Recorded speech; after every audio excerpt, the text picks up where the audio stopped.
Hello dear student, welcome to DKV tutorial. Structure of atom 11th class chemistry के second chapter में आप लोगों का फिर से स्वागत है। मैं अपने चैनल पर आप लोगों का मोस्ट वेलकम करता हूं और अब इस वीडियो में मैं आप लोगों को बताने वाला हूं स्टूडेंट की फोटो इलेक्ट्रिक इफेक्ट क्या होता है। सबसे पहले नाम से समझ लो, फोटो इलेक्ट्रिक इफेक्ट। फोटो मतलब सब लोग समझते हो था, सनलाइट के लिए हम वर्ड यूज करते हैं फोटो। इलेक्ट्रिक मतलब इलेक्ट्रिसिटी। देखो डेफिनेशन में बाद में बताता हूँ, पहले एक डायग्राम बनाता हूँ फोटो इलेक्ट्रिक इफेक्ट को आपको समझाने के लिए। मैंने क्या किया हुआ है, यहाँ पर एक एक्टिव मेटल की प्लेट ली हुई है। एक्टिव मेटल आप लोग समझते हो सर, एक्टिव मेटल क्या होता है? एक्टिव मेटल जो हाई रिएक्टिव मेटल्स होते हैं उनको बोला जाता है एक्टिव मेटल। पीरियोडिक टेबल का जो फर्स्ट ग्रुप होता है स्टूडेंट, फर्स्ट ग्रुप आप आई होप आप लोगों को लर्न होगा मेटल के लिए, Li, Na, K, Rb, Cs and Fa। This is the first group of या एल्कली मेटल्स इनको बोला जाता है। यहाँ पर सबसे ज्यादा हाई रिएक्टिव मेटल रखी होती हैं। क्यों रखी होती हैं सर ये मेटल हाई रिएक्टिव क्यों है, आगे वाले चैप्टर में हम बात करेंगे। फिलहाल ये समझो टॉप टू बॉटम चलने पर मेटेलिक कैरेक्टर क्या होता है, बढ़ता जाता है। इन मेटल्स को रिएक्ट करने के लिए बहुत कम एनर्जी की जरूरत होती है। क्यों? क्योंकि इनका जो बैलेंस इलेक्ट्रॉन होता है वो न्यूक्लियस से बहुत दूर होता है, थोड़ी सी एनर्जी मिलती है और इलेक्ट्रॉन रिएक्शन करने के लिए आउट हो जाता है। ओके, तो मैंने क्या किया है, कोई भी एक रिएक्टिव मेटल की प्लेट ले ली, लाइक सोडियम की, पोटेशियम की या सीजियम की। सीजियम सबसे ज्यादा रिएक्टिव मेटल है तो सीजियम ही ले लिया हमने, ठीक है। और इसको एक वैक्यूम ट्यूब में हमने बंद कर दिया, ठीक है। चलो डायग्राम को कंप्लीट करते हैं, ठीक है। यहां पर हमने लगा दिया एक डिटेक्टर। क्या लगा दिया है? डिटेक्टर। अब इन प्लेट्स को हम एक बैटरी से कनेक्ट कर रहे हैं। I hope you know how to make a battery. अभी मुझे बताओ, अगर एक एमीटर लगा देते हैं, यहां पर स्विच लगा दिया, अभी ये स्विच ओपन है, बैटरी हमने लगा ली है 10 वोल्ट, 12 वोल्ट, 100 वोल्ट, कितना भी वोल्ट की बैटरी लगा दो, कोई दिक्कत नहीं है। क्या अब इस कंडीशन में इस सर्किट में करंट फ्लो होगा? इन शॉर्ट में ये भी बोल सकता हूं, क्या एमीटर में कोई डिफ्लेक्शन होगा? एमीटर की जो निडल होगी क्या वो डिफ्लेक्ट करेगी? तो आंसर है नो। इस कंडीशन में कोई भी डिफ्लेक्शन देखने को नहीं मिलेगा। क्यों नहीं देखने को मिलेगा? क्योंकि यहाँ पर क्लियर है सर, ये सर्किट कंप्लीट ही नहीं है। ये प्लेट और इस प्लेट के बीच में तो बहुत बड़ा गैप है, तो ये सर्किट कंप्लीट नहीं है, तो यहाँ पर भी आपको कोई भी करंट देखने को नहीं मिलेगा। लेकिन अगर हम इस सीजियम की प्लेट पर, ये किसकी प्लेट बनाई है हमने? सीजियम। सीजियम की ही क्यों ली है? क्योंकि सीजियम एक बहुत ज्यादा रिएक्टिव मेटल होता है, इसलिए हमने सीजियम की प्लेट ली है, राइट। यहां पर एक हम सनलाइट फॉल कराएं। क्या फॉल कराएं? सनलाइट। इस सीजियम मेटल पर लाइट ऑफ सूटेबल फ्रीक्वेंसी। कोई भी लाइट फॉल नहीं करानी है, इस बात को ध्यान रखना, ठीक है। आप लोगों को एक सूटेबल फ्रीक्वेंसी की लाइट इस पर फॉल करानी है। तब हम क्या देखने को मिलेगा हमको कि इस मेटल में से इलेक्ट्रॉन स्टूडेंट आउट होंगे। इस मेटल में से क्या होगा? इलेक्ट्रॉन निकल के आएंगे। निकलने के लिए हम एक वर्ड यहां पर सेलेक्ट कर रहे हैं, इजेक्ट। ओके, इलेक्ट्रॉन क्या होंगे? इस मेटल के सरफेस में से इजेक्ट होंगे, ठीक है। एक नहीं, काफी सारे इलेक्ट्रॉन बाहर निकल के आएंगे। इलेक्ट्रॉन पर नेगेटिव चार्ज होता है तो पॉजिटिव प्लेट की तरफ इलेक्ट्रॉन जाएगा ही जाएगा, ठीक है। This is positive plate. तो यहां पर जब इलेक्ट्रॉन इस प्लेट तक आ जाएंगे तो सर्किट कंप्लीट हुआ, और सर्किट कंप्लीट हुआ तो फिर क्या फ्लो होने लगेगा? इलेक्ट्रिक करंट फ्लो होने लगेगा। तो मुझे बताओ कि ये जो इलेक्ट्रिक करंट है ये किसकी वजह से फ्लो हो रहा है? लाइट की वजह से फ्लो हो रहा है, और इसी फिनोमिना को हम नाम देते हैं फोटो इलेक्ट्रिक इफेक्ट। ओके, कि सर जब किसी लाइट को नहीं, लाइट ऑफ सूटेबल फ्रीक्वेंसी को किसी मेटल के सरफेस पर फॉल कराया जाता है तो उस मेटल के सरफेस में से क्या होने लगता है? इलेक्ट्रॉन इजेक्ट होने लगते हैं, इलेक्ट्रॉन बाहर निकलने लगते हैं, and this phenomena is called photo electric effect. और जो साइंटिस्ट हैं जिन्होंने फोटो इलेक्ट्रिक इफेक्ट के फिनोमिना को दिया था उनका नाम है हर्ट्ज। हर्ट्ज नाम आपने पहले भी सुना हुआ है। फ्रीक्वेंसी की जो एसआई यूनिट होती है वो हर्ट्ज होती है, इन्हीं के नाम पर होती है। हम लिख भी सकते हैं when A light of suitable frequency, अभी हम इस बात को और क्लियर करेंगे, okay, fall on an active metal। Active metal से समझ रहे हैं आप लोग, जैसे हमने जो मेटल सेलेक्ट किया है वो क्या सेलेक्ट किया है, सीजियम सेलेक्ट किया हुआ है। आप सीजियम की जगह पर पोटेशियम ले सकते हो, सोडियम ले सकते हो, okay. When a light of suitable frequency fall on an active metal, then क्या होता है, then electron eject out from metal surface, okay. तो इलेक्ट्रॉन क्या होते हैं, उस मेटल सरफेस से बाहर निकल के आते हैं, and this phenomena is called, चलो इस बात को भी लिख देते हैं, बात को पूरी लिखेंगे हम आप लोगों के लिए। This phenomena is called photo electric effect. इस फिनोमिना का क्या नाम दे दिया हमने, फोटो इलेक्ट्रिक इफेक्ट। समझ गए, फोटो मतलब क्या है, लाइट, इलेक्ट्रिक मतलब इलेक्ट्रिसिटी, मतलब जो इलेक्ट्रिसिटी प्रोड्यूस हो रही है वो किसकी वजह से प्रोड्यूस हो रही है, लाइट की वजह से प्रोड्यूस हो रही है, इसलिए इस फिनोमिना का नाम दिया गया फोटो इलेक्ट्रिक इफेक्ट। अब आप सोचोगे सर इस फिनोमिना तो हम भी घर पे करेंगे, हम भी एक मेटल लेके आएंगे, जैसे कॉपर, लोहा, कॉपर ले लो, आयरन ले लो, सिल्वर ले लो, कोई भी ले लो मेटल, उस पर हम टॉर्च लेंगे और टॉर्च से लाइट फॉल कराएंगे, तो क्या उस सरफेस में से इलेक्ट्रॉन बाहर निकल के आएंगे, तो मेरे प्यारे बच्चों ऐसा नहीं होगा। पहली बात तो आप लोगों को ध्यान रखनी है, पहली कंडीशन क्या है कि सर जो मेटल होना चाहिए वो एक हाई रिएक्टिव मेटल होना चाहिए, like lithium, sodium, potassium, LiNa, rubidium, caesium, francium, तो रेडियो एक्टिव मेटल होता है, तो उसके बारे में हम यहाँ पे नहीं बोलेंगे। इन्हीं मेटल में से कोई मेटल सेलेक्ट करना है, और जो लाइट फॉल होनी चाहिए, ऐसा नहीं कि सर कोई भी लाइट हमने ली, हमने तो सर माचिस जलाई और माचिस की तीली की लाइट आ रही है सर, उससे क्या इलेक्ट्रॉन बाहर आ जाएगा, तो नॉट पॉसिबल। जो लाइट फॉल हो रही है उसमें एक सूटेबल फ्रीक्वेंसी होनी ही चाहिए जिससे इलेक्ट्रॉन मेटल में से बाहर आ सके, ओके। और इसी फिनोमेना का नाम क्या दिया गया है, photo electric effect, okay. Photo electric effect की कुछ और भी कंडीशन बताने वाला हूँ, आप लोग इतना रफ करो, मैं इसको राइट कर लो, मैं इसको रफ करता हूँ, फिर 3 पॉइंट और बताता हूँ फोटो इलेक्ट्रिक इफेक्ट की मेन कंडीशंस क्या होती है। तक आप लोग समझ गए होंगे कि फोटो इलेक्ट्रिक इफेक्ट क्या होता है, कि सर जब किसी मेटल के सरफेस पर एक लाइट फॉल होती है, कोई भी लाइट फॉल नहीं करा सकते, ए लाइट ऑफ सूटेबल फ्रीक्वेंसी बोल सकते हो, ए लाइट ऑफ सूटेबल एनर्जी बोल सकते हो, ए लाइट ऑफ सूटेबल वेवलेंथ बोल सकते हो। मैंने light of suitable frequency fall on a metal surface, और ये बात भी ध्यान रखना है कि मेटल कौन सा लेना है सर, ऐसा मेटल लेना है जिसका आयनाइजेशन एंथैल्पी बहुत ज्यादा कम है, ठीक है, जिसमें से इलेक्ट्रॉन आसानी से बाहर आ सकता है। जैसे एक्टिव मेटल आप ले सकते हैं, पोटेशियम है, सीजियम है ना, रूबिडियम है, इनमें से कोई भी एक मेटल लिया जा सकता है। देन क्या होता है, मेटल के सरफेस में से इलेक्ट्रॉन आउट होते हैं, एंड इस फिनोमेना को हम बोलते हैं फोटो इलेक्ट्रिक इफेक्ट। अब फोटो इलेक्ट्रिक इफेक्ट की कुछ कंडीशंस होती हैं कि फोटो इलेक्ट्रिक इफेक्ट में आखिर होता क्या है। तो सबसे पहली कंडीशन बच्चों ये है, जैसे ही लाइट फॉल होती है मेटल के सरफेस पर, मेटल के सरफेस पर जैसे ही लाइट फॉल होगी, इलेक्ट्रॉन तुरंत बाहर निकल के आ जाता है। ऐसा नहीं होगा कि सर लाइट फॉल हो रही है अभी 10 बजे या 11 बजे और इलेक्ट्रॉन कह रहा है कि सर मैं तो आराम से आऊंगा, 2 बजे 3 बजे निकल के आऊंगा, लाइट को आने दो, मजे लेने दो, तो ऐसा नहीं होगा। जैसे ही लाइट फॉल होगी मेटल के सरफेस पर, तुरंत इलेक्ट्रॉन बाहर निकल के आएगा। लाइट के फॉल होने में और इलेक्ट्रॉन के बाहर आने में कोई भी टाइम का गैप नहीं होगा, ओके। इस बात को हम राइट भी कर सकते हैं, जैसे ही लाइट फॉल होगी, as soon as light fall on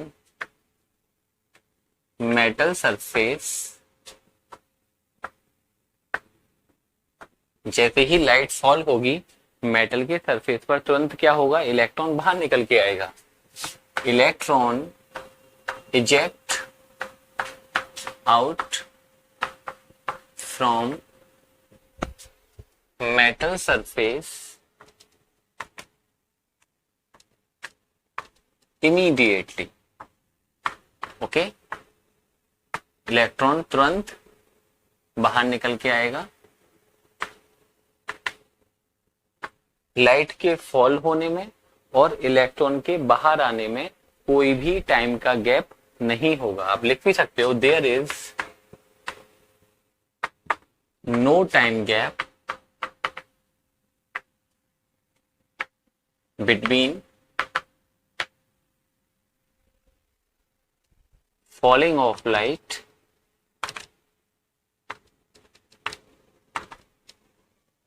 and ejection of electron, okay.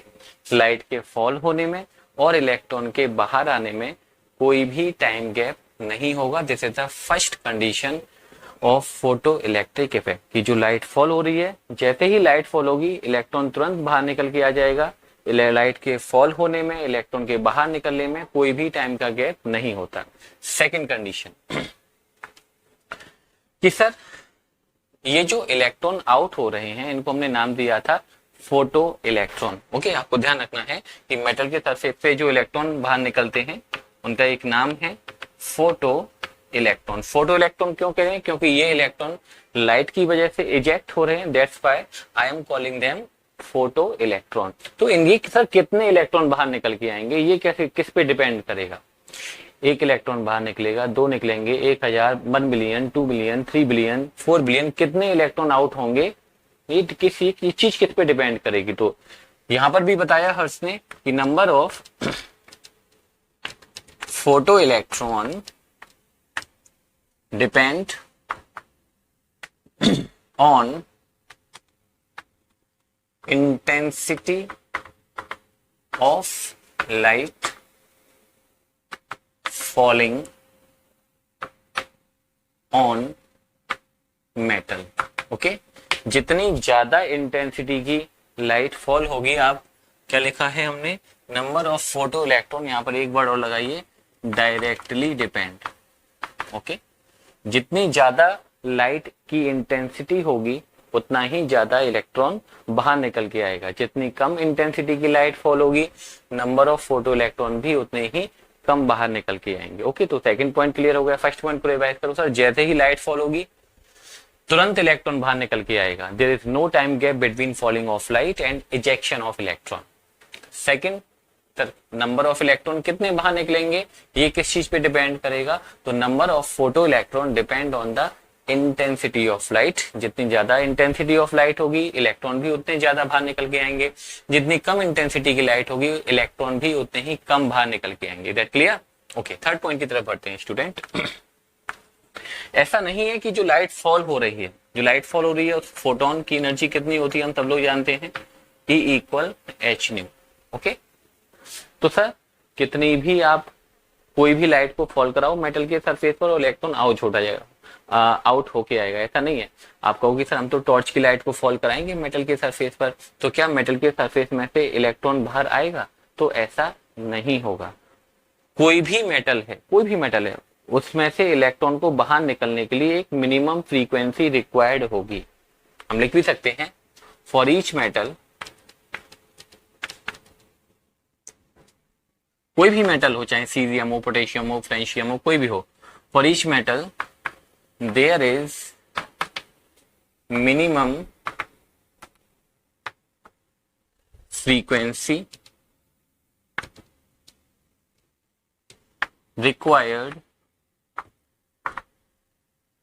to eject out electron from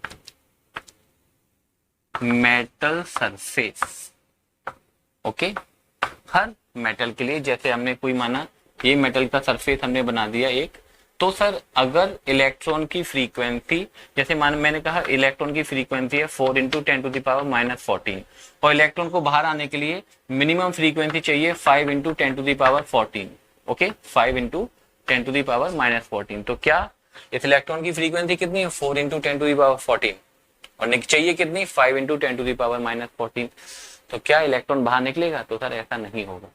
हर एक इलेक्ट्रॉन के लिए एक मिनिमम फ्रीक्वेंसी होती है मेटल के सरफेस से बाहर निकलने के लिए। ठीक है, कोई भी इलेक्ट्रॉन हो, फ्रीक्वेंसी भी होती है, फ्रीक्वेंसी की जगह पर आप एनर्जी भी बोल सकते हो कि सर हर इलेक्ट्रॉन को मेटल के सरफेस से बाहर निकलने के लिए एक मिनिमम अमाउंट ऑफ फ्रीक्वेंसी चाहिए होती है, और फ्रीक्वेंसी का नाम भी होता है स्टूडेंट, चलो हम लिखते हैं, this frequency is called threshold frequency. उस फ्रीक्वेंसी को हम नाम भी दिए हैं थ्रेशहोल्ड फ्रीक्वेंसी, रिप्रेजेंट करते हैं न्यू नॉट से। ठीक है, किससे रिप्रेजेंट करते हैं? न्यू नॉट से। देखो ध्यान रखना, जो लाइट फॉल हो रही है उसकी एनर्जी कितनी है? E equal H new. New क्या है? जो लाइट फॉल हो रही है उसकी एनर्जी या उसकी फ्रीक्वेंसी। न्यू नॉट क्या है सर? इलेक्ट्रॉन को मेटल के सरफेस से बाहर आने के लिए, भाई इलेक्ट्रॉन जब मूव करेगा तो उसमें भी वो भी ड्यूल नेचर के अकॉर्डिंग भाई मोशन में होगा, तो उसकी भी कोई ना कोई फ्रीक्वेंसी होगी, वेव की तरह मूव करेगा। तो जो मिनिमम फ्रीक्वेंसी है जो इलेक्ट्रॉन को मेटल के सरफेस से बाहर आने के लिए रिक्वायर्ड है, उस मिनिमम फ्रीक्वेंसी को क्या नाम दिया जा रहा है? Threshold frequency. अच्छा एक बात और बताएंगे हम इलेक्ट्रॉन को बाहर निकालने के लिए एक मिनिमम अमाउंट ऑफ एनर्जी भी चाहिए। जैसे ये मेटल है, कहां बनाया हम डायग्राम? चलो यहीं बनाते हैं, इस बात को रफ कर लेते हैं।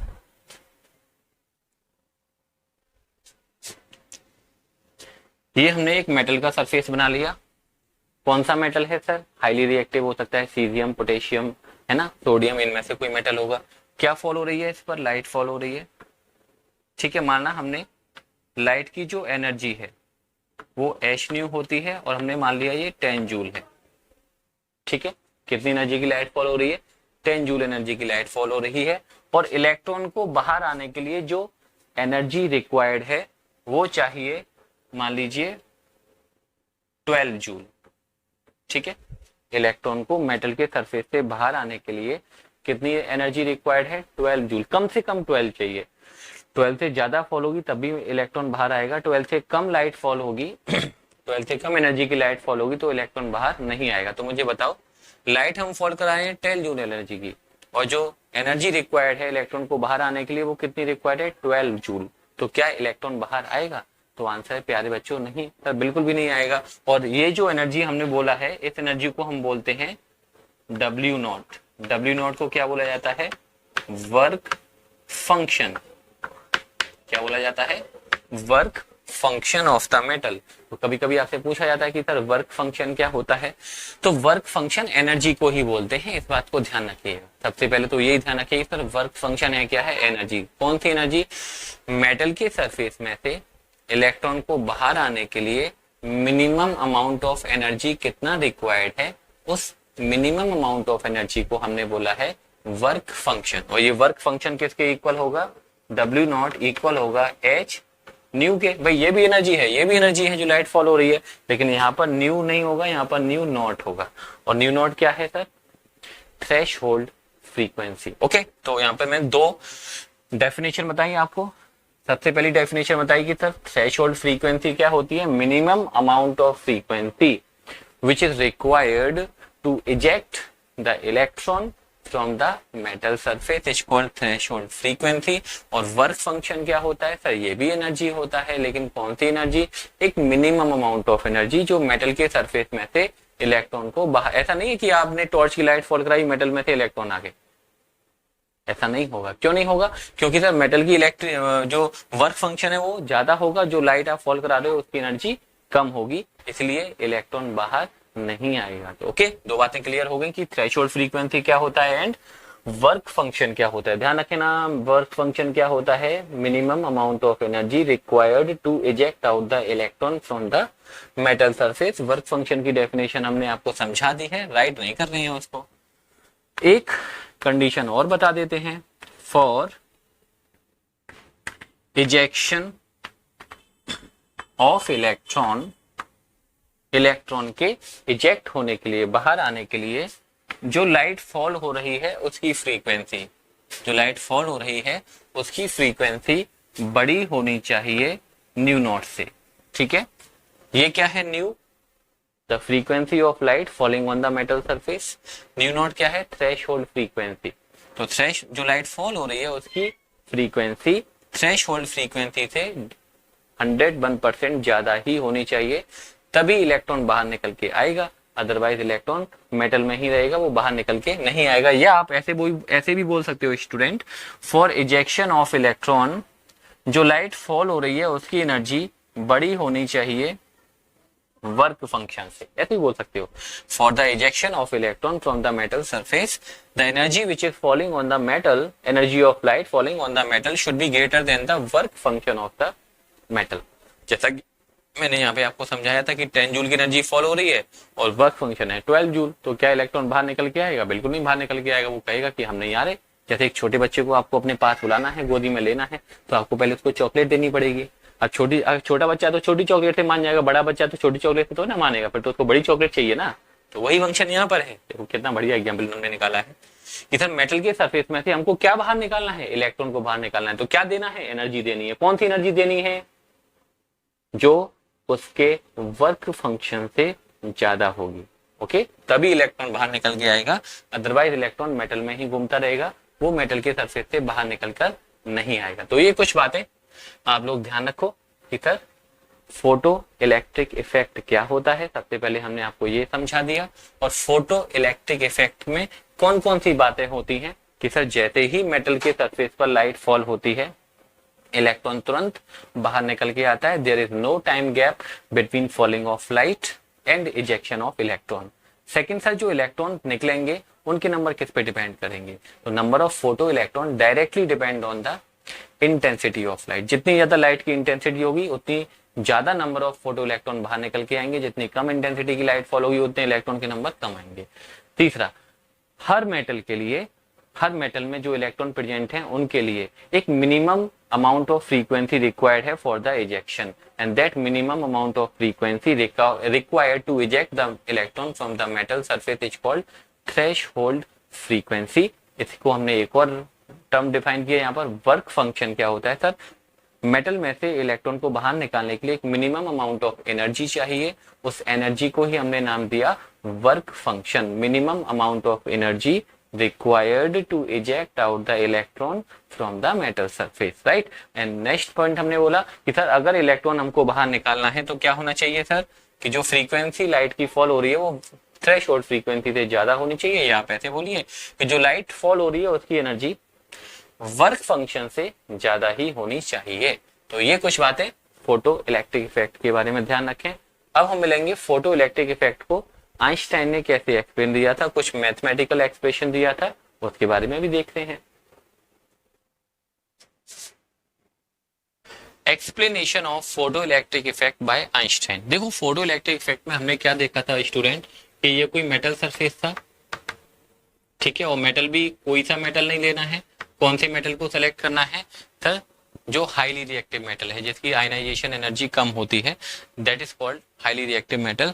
जैसे सीजियम है ना, रुबिडियम है, और सोडियम है, पोटेशियम है। क्या होता था, इस पर लाइट फॉल होती थी, लाइट फॉल हो रही है तो सर लाइट की भी कोई ना कोई एनर्जी होगी। हम जानते हैं लाइट की जो एनर्जी होती है वो फोटोन की एनर्जी होती है। उसका फॉर्मूला प्लैंक अंकल ने हमको दिया था, E=h²। ओके, जैसे माना, और यहां से क्या बाहर निकलने वाला है? इलेक्ट्रॉन, ठीक है, यहां से क्या आउट होने वाला है? इलेक्ट्रॉन। लाइट फॉल होगी, इलेक्ट्रॉन बाहर निकलेगा, और इसी फिनोमिना का तो नाम है photo electric effect.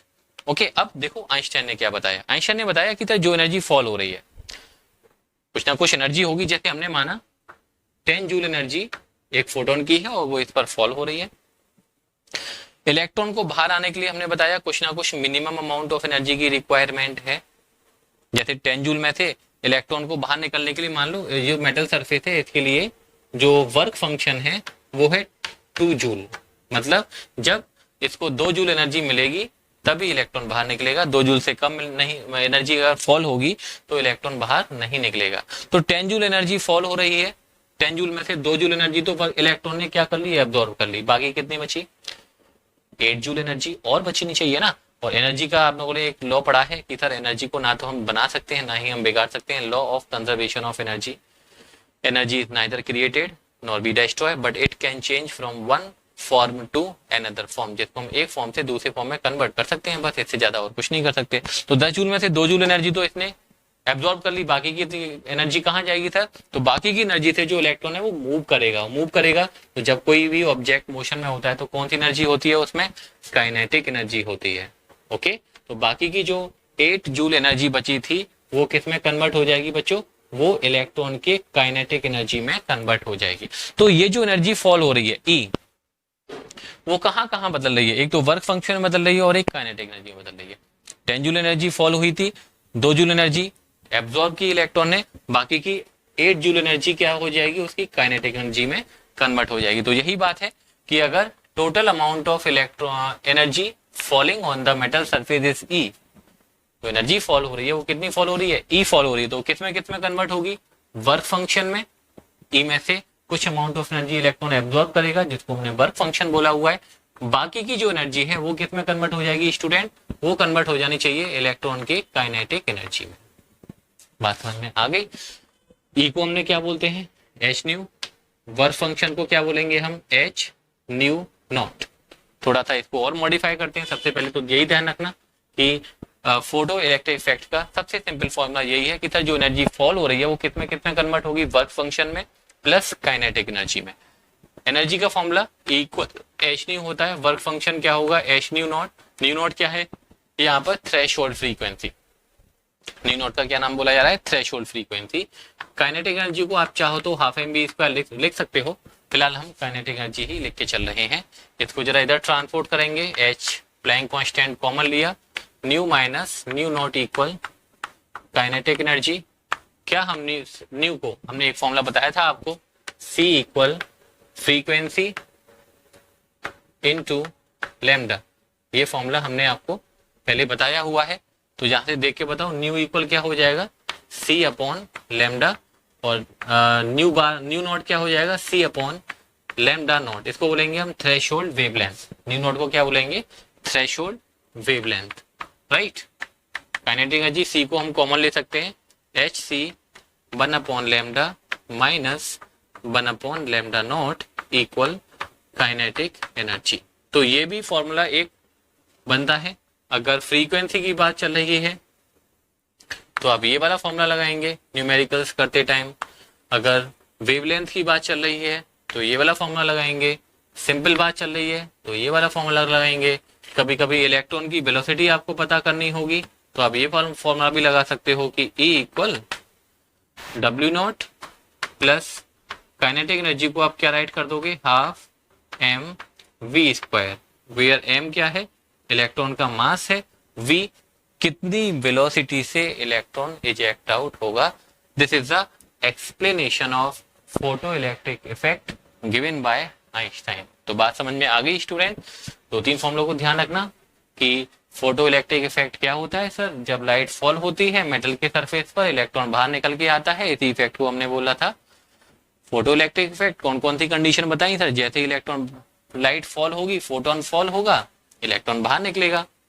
There is no time gap between falling of photon and ejection of electron. ये इलेक्ट्रॉन कितने बाहर निकलेंगे? It will depend on the intensity of the light. For the electron को बाहर आने के लिए क्या चाहिए? मिनिमम अमाउंट ऑफ एनर्जी चाहिए। That minimum amount of energy is called threshold energy या फिर work function. What is work function? Minimum amount of energy required to eject out the electron from the metal surface, या फिर the minimum amount of frequency which is required to eject out the electron from the metal surface is called threshold frequency। और electron के ejection के लिए ये जो energy है वो वर्क फंक्शन से ज्यादा होनी चाहिए, या फिर ये जो फ्रीक्वेंसी है वो थ्रेशोल्ड फ्रीक्वेंसी से ज्यादा होनी चाहिए। ये 2-3 फॉर्मूले आप लोग ध्यान रखिए। अब हम लेंगे फोटो इलेक्ट्रिक इफेक्ट के कुछ न्यूमेरिकल्स कि सर न्यूमेरिकल्स कैसे की।